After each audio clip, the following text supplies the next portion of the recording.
Hey everyone, welcome back to the channel. In this video, I'll show you how to fix Subnautica not launching or crashing on PC.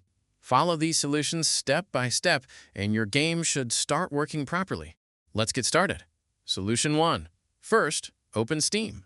Go to your library. Locate Subnautica. Right-click the game and select Properties. Go to Installed Files.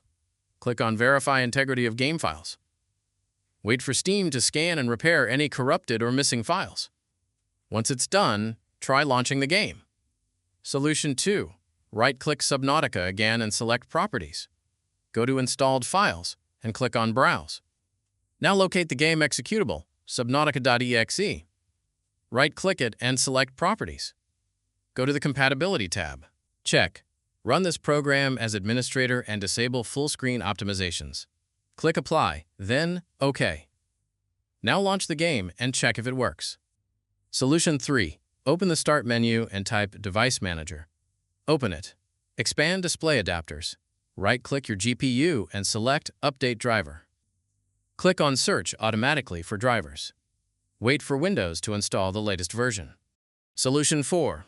If you have an NVIDIA graphics card, open the Start menu and type NVIDIA App.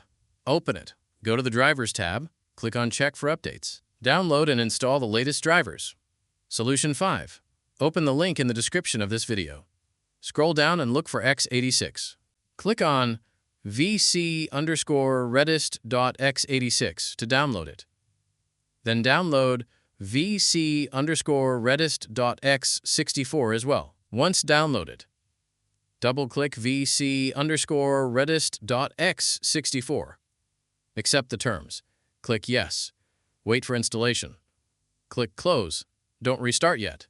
Now, double-click vc_redist.x86. Click Yes. Accept the terms.